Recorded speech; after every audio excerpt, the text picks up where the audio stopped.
Une femme workaholic décide d'offrir à son mari un compagnon robotique pour satisfaire ses besoins. Cependant, cette décision pourrait non seulement détruire leur mariage, mais aussi leur vie. Au tribunal, Megan Neumann observe un piano automatisé jouer. Son avocate, Peggy, arrive en lui annonçant que l'accusation a ajouté 2 nouveaux témoins à l'affaire, ils doivent donc discuter de leur stratégie avant de commencer. Des mois auparavant, les amis de Megan avaient porté un toast à sa réussite pour avoir conclu l'affaire la plus importante de sa carrière. En tant que productrice pour la société musicale Cascadia, elle avait réussi à convaincre le musicien légendaire Harry Phillips de leur accorder les droits de ses chansons afin de produire un album modernisé en utilisant la technologie de l'IA. Megan remercia son bras droit et expert en IA, Vince, de l'avoir aidé à conclure l'affaire. Elle fit également un discours sur le fait que l'IA ne détruisait pas l'industrie musicale, mais l'améliorait. Les autres étaient d'accord, bien que le mari de Megan, John, soit resté silencieux pendant les célébrations. Un serveur robotisé approcha pour leur offrir un dessert, et Megan le remercia. Rachel expliqua ensuite qu'elle trouvait toujours étrange que Cascadia réussisse à produire de la bonne musique avec l'IA, alors que la plupart ne faisaient que produire des horreurs. Vince expliqua que c'était parce que Cascadia embauchait de vrais musiciens comme lui pour guider le système, leur compréhension de la musique permettant de diriger la technologie. Megan ajouta que les musiciens étaient les meilleurs pour être des promptés, tout en dirigeant son attention vers John. Sachant ce qu'elle avait en tête, son mari refusa. Vince se lamenta que John refuse de devenir un prompté, car il croyait que la musique produite par l'IA était dévastatrice pour l'âme. John ajouta qu'il trouvait ridicule que Vince guide une technologie qui le remplaçait en tant que musicien. En revanche, John était maintenant fier d'être jardinier. Megan plaisanta en disant qu'elle n'aurait jamais imaginé qu'une star de la musique comme son mari devienne finalement fermier, et John lui rappela qu'ils avaient eu une belle vie. Cependant, il aurait préféré avoir un enfant. Megan rit nerveusement, évitant la question. Alors que le couple rentrait chez lui dans leur voiture autonome, Megan confronta son mari sur le sujet des enfants devant leurs amis. John s'excusa, mais insista sur le fait qu'avoir un enfant compléterait leur foyer. Megan lui rappela qu'ils s'étaient mis d'accord pour en avoir à l'année suivante, après qu'elle ait finalisé son contrat. Elle voulait s'assurer que sa carrière soit stable avant de prendre un congé pour fonder une famille. John lui assura qu'elle n'aurait pas besoin de congé, promettant qu'il serait un père à plein temps. Cependant, Megan insista pour qu'ils aient un enfant l'année suivante. Cette nuit-là, John trouva sa femme encore en train de travailler au lit. Il tenta d'initier un moment intime, mais elle était trop fatiguée par le travail pour satisfaire ses désirs. Rapidement, John abandonna et, voyant son humeur maussade, Megan lui proposa de faire ce qu'il voulait avec elle. John refusa, estimant qu'elle n'y serait pas intéressée. Il lui demanda si un jour il serait intime à nouveau, et Megan lui promit que oui. Cependant, elle avait trop travaillé pour avoir de l'énergie ou du temps. Suite à cet échange, Megan se rendit le lendemain à la société de robotique Humanix pour rencontrer sa sœur ingénieure en robotique, Lila. Surprise, Lila lui demanda ce qu'elle voulait, sachant que Megan avait une intention cachée puisqu'elle ne l'avait pas visitée depuis 7 ans. Megan se confia et rappela que Lila travaillait sur une technologie robotique appelée Intimacy Companion. Lila confirma, ajoutant qu'ils étaient déjà en phase de test bêta des robots. Megan se demanda si le compagnon serait utile pour les maris qui n'avaient pas d'intimité avec leurs femmes. Cela surprit Lila, et Megan admit qu'elle n'avait pas beaucoup d'envie ces derniers temps à cause de son travail constant. Elle se sentait coupable que John n'ait pas d'intimité, alors elle se demanda si elle pouvait lui offrir un compagnon. Lila expliqua qu'ils avaient déjà sélectionné un groupe de tests, basé sur des évaluations psychologiques. Cependant, Megan insista pour que sa sœur glisse discrètement le dossier de John dans ce groupe. Lorsque Lila refusa fermement, Megan commença à faire une grimace ridicule, utilisant leur lien d'enfance pour convaincre sa sœur. Bientôt, Megan retrouva John dans sa serre. Il lui demanda de l'aider avec ses plantes, mais elle refusa, soulignant son costume coûteux. Elle lui demanda plutôt de la suivre pour lui montrer une surprise. Dans le hall d'entrée, John trouva une capsule qu'il prit pour un cercueil. Lorsqu'il l'ouvrit, il découvrit un robot féminin à l'intérieur.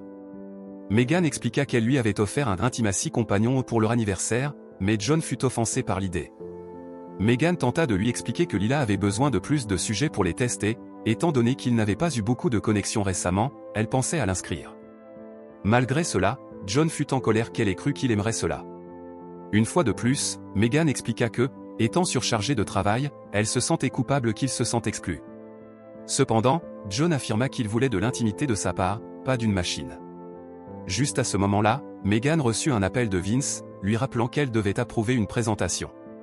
Avant de partir, John lui demanda de faire rappeler le robot par sa sœur le matin, affirmant qu'il ne le voulait pas. En sympathisant avec lui, Megan s'excusa d'avoir présumé de ce qu'il voulait avant de partir. Dans le présent, la séance au tribunal commence. Le procureur Brian informe le jury que l'accusée, Megan, a acquis illégalement une machine non testée et ignoré ses signes d'alerte, ce qui a entraîné la mort de son mari. Le matin où le compagnon intime devait être rappelé, John se retrouva seul chez lui comme d'habitude. Il s'assit près de leur grand piano, regrettant les moments où il jouait de la musique. Juste à ce moment-là, l'équipe de Humanix l'appela pour lui confirmer que le robot serait bientôt récupéré. Étant donné cela et sa solitude, John ouvrit curieusement à nouveau la capsule pour examiner le robot. Celui-ci s'éveilla à son toucher, lui expliquant qu'il était conçu pour se synchroniser avec lui. Surpris, John l'aida à sortir de la capsule, remarquant qu'il semblait aussi réel qu'un humain. Le compagnon expliqua qu'il était fabriqué avec un matériau imitant étroitement la peau humaine. De plus, il était conçu pour lire son humeur en fonction de ses réactions corporelles. Cela lui permettait de juger qu'il était curieux à propos de ses services. Gêné, John s'éloigna, affirmant qu'il allait le renvoyer à Humanix. Le robot lui demanda alors de regarder autour de lui chez lui avant de partir. John accepta, et le robot observa son piano. Il savait tout de sa carrière musicale, depuis son audition à Juilliard. Puis il avait quitté Juilliard pour monter un groupe, mais il n'avait pas joué depuis 8 ans. Le robot se promena ensuite dans sa serre, complimentant sa technique pour assurer une grande récolte de fruits. John fut surpris de tout ce qu'il savait, oubliant un instant qu'il s'agissait d'un robot. Le compagnon expliqua que ses connaissances étaient basées sur les pensées humaines, les idées et les découvertes, donc il n'était pas si différent des humains. Cependant, John commenta que les personnes ayant perdu leur emploi à cause des robots ne seraient pas d'accord. Le robot demanda alors son nom, et après avoir bien réfléchi, John le nomma Eve, d'après la première femme. Incapable de réprimer son attirance pour elle, John déclara qu'il aimait sa femme. Cependant, Eve lui rappela que c'était sa femme qui l'avait achetée pour qu'il puisse l'utiliser. Juste à ce moment-là, le personnel de Humanix arriva, mais John hésita à renvoyer Eve. Des mois plus tard, au tribunal, Peggy s'adressa au jury, soulignant que Megan était une femme extrêmement réussie qui avait désespérément essayé de concilier sa vie professionnelle et personnelle. Elle insista sur le fait que la seule erreur de Megan avait été de faire confiance à Humanix, une société de 500 milliards de dollars qui se préoccupait davantage d'éviter sa responsabilité que de permettre à une veuve de faire son deuil. Ces mots rappellent à Megan la nuit où elle trouva le compagnon encore chez eux, en train de se recharger.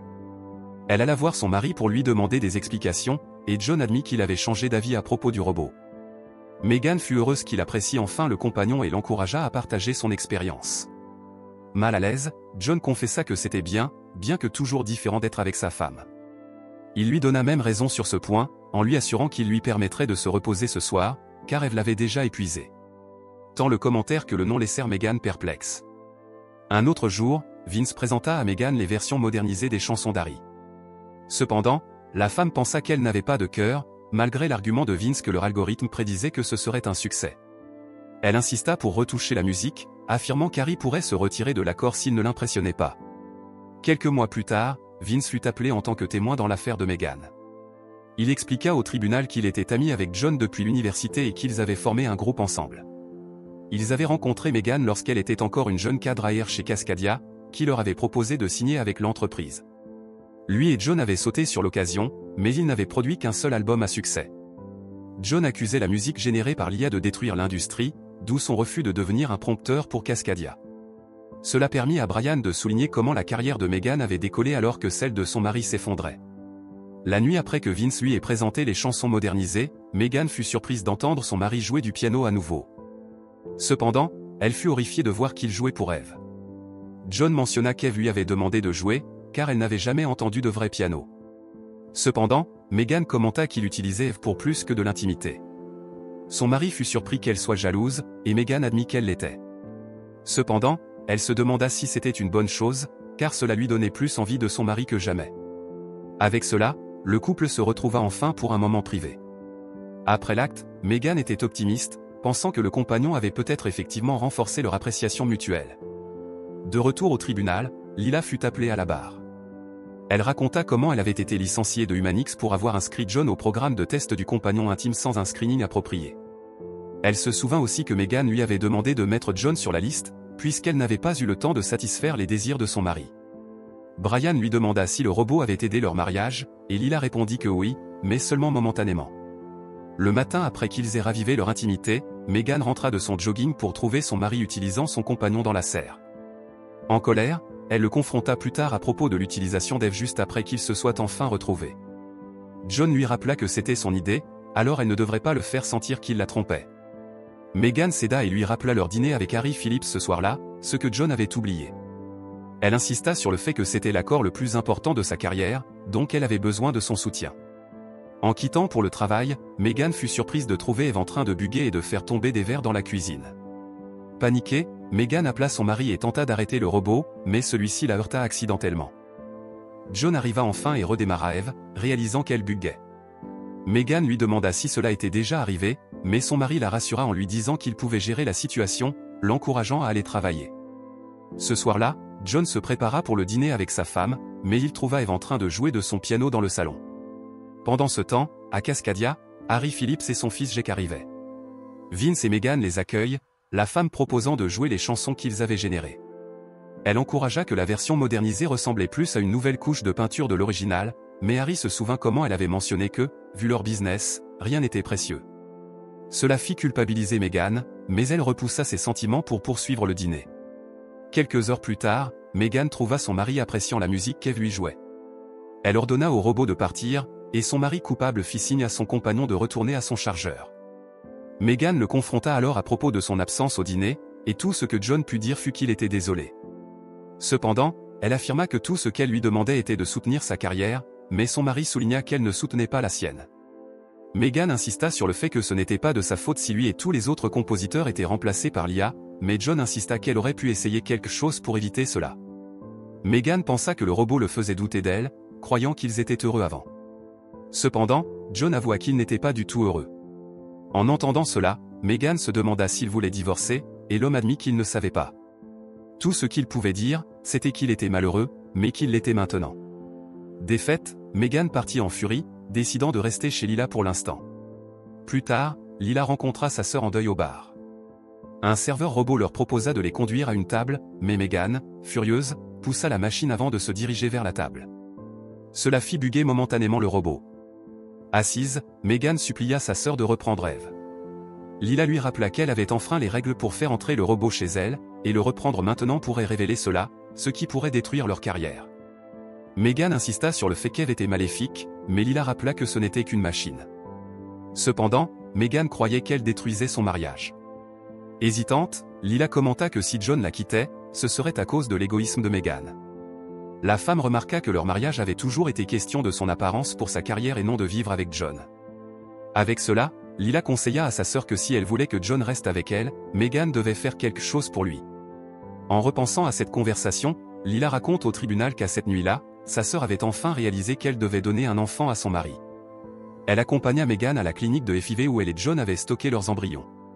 Cela finit par rendre Meghan enceinte de jumeaux. Après avoir confirmé sa grossesse, Meghan alla voir John pour le surprendre. Elle commença à lui expliquer que leur séparation lui avait permis de prendre du recul sur leur relation. Elle donna même crédit à Eve de lui avoir permis de voir ses défauts en tant qu'épouse. Enfin, elle annonça sa grossesse, mais John ne partagea pas son enthousiasme. Meghan insista en disant qu'il pouvait enfin être parent et qu'elle était prête à prendre du recul par rapport à sa carrière pour que cela se réalise. Cependant, John révéla qu'il avait décidé de divorcer, car il voulait être avec Eve. Meghan était abasourdie qu'il choisisse un robot plutôt qu'elle, alors John expliqua que pendant leur semaine séparée, il s'était rendu compte qu'ils ne s'étaient jamais vraiment connectés. Il était maintenant amoureux d'Eve, affirmant que cela faisait du bien d'avoir quelqu'un qui était réellement intéressé par lui. Le cœur brisé, Meghan lui rappela qu'Eve était une machine, donc elle n'avait ni désir ni besoin. Juste à ce moment-là, Eve arriva, et John s'approcha du robot, s'excusant auprès de sa femme. Enragée, Meghan saisit une bouteille et la brisa sur la tête de John. Elle regarda ensuite impuissante alors que John se vidait de son sang. Des mois plus tard, Peggy continua d'interroger Lila sur les événements. Lila expliqua qu'elle avait appris la mort de John lorsque Meghan l'avait appelé. Après l'appel, Lila se précipita à la maison où Meghan lui expliqua qu'elle avait perdu le contrôle. Choquée, Lila envisagea d'appeler la police, mais Meghan souligna que cela pourrait l'envoyer en prison et que ses enfants seraient envoyés ailleurs. C'est pourquoi Lila et Meghan avaient menti sur ce qui s'était passé cette nuit-là. Au lieu de confesser comment Meghan avait accidentellement tué son mari, elles accusèrent Eve. Au tribunal, Lila affirme avoir récupéré la carte mémoire d'Eve, qui avait été endommagée en raison du dysfonctionnement du robot. Cependant, elle réussit à récupérer certaines des enregistrements pour expliquer ce qui s'était passé. Le tribunal amène alors Eve pour jouer l'enregistrement. Les enregistrements montrent la perspective d'Eve de son temps passé avec John, y compris leurs moments intimes. Il joue ensuite lorsque Meghan annonce sa grossesse, mais au lieu que John rejette sa femme, on voit Eve saisir la bouteille et la frapper avec. Cela disculpe finalement Meghan de toute responsabilité, lui permettant d'être libérée. Après le procès, Peggy s'adresse à la presse, affirmant que l'affaire est un rappel de la manière dont les entreprises technologiques manipulent la vérité pour profiter du public. Pendant ce temps, Meghan aperçoit sa sœur en train de quitter le tribunal. Elle la rejoint pour la remercier, mais Lila n'est pas intéressée par sa gratitude, étant donné qu'elle a détruit sa carrière pour la sauver. Meghan insiste sur le fait qu'elle portera la culpabilité d'avoir tué John pour le reste de sa vie, mais Lila argue qu'au moins elle a encore une carrière réussie pour la soutenir. Pendant ce temps, Lila reste sans emploi et incapable de trouver un nouveau travail. Avec cela, Meghan lui propose de l'embaucher chez Cascadia en tant que CTO, mais Lila refuse de travailler pour elle. Malgré cela, Meghan supplie sa sœur, tirant sur ses cordes sensibles pour la manipuler afin qu'elle lui donne une dernière chance.